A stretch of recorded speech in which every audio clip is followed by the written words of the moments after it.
Although the little gorilla knew the lake was dangerous, it deliberately signaled for Kong to join in and play in the water. But Kong was no fool, he could easily see through such tricks. He sniffed the air, sensing that today's lunch might be secured. With that, he walked into the water to wash himself.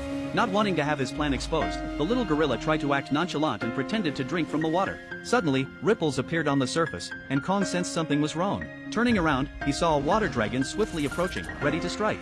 Taking advantage of the distraction as the two fought, the little gorilla quickly scampered toward the shore. Kong managed to slam the dragon down into the lake, but the creature quickly got back on its feet. With a flick of its tail, it dragged Kong into the water. This wasn't something Kong couldn't handle.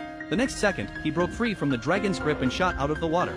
Facing the dragon that had ensnared him, Kong finally unleashed his full power. The little gorilla thought it had finally escaped Kong's grasp, only to be taken by surprise when a giant battle axe came crashing down from above, sending it tumbling away.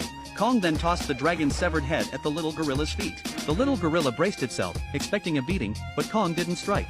Instead, he picked up the axe and gestured for the little gorilla to move forward.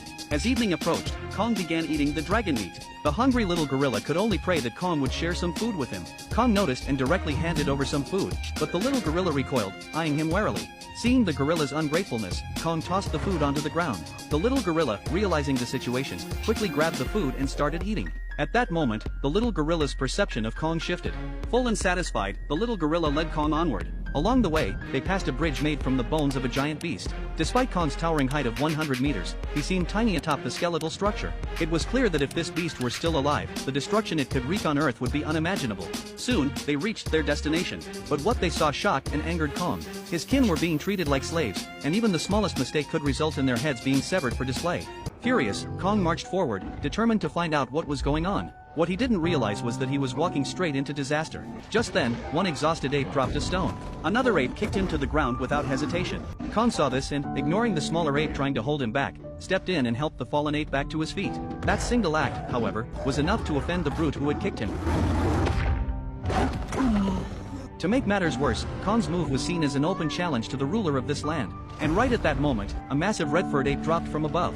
Every ape immediately dropped to their knees in submission. This was their master, the Scar King. The Scar King circled Kong, sizing him up, before suddenly shoving his hand into Kong's mouth. When he saw the fake tooth, he burst into mocking laughter.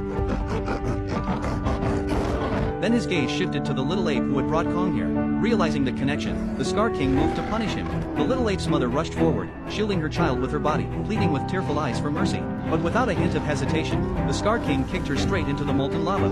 That was the last straw. Kong roared in fury and challenged the Scar King on the spot. Their deafening battle cry shook the ground as the fight began. The Scar King lashed out first, cracking his whip with deadly precision. Kong caught the whip mid-swing, only to have the crystal-studded tail slice his palm.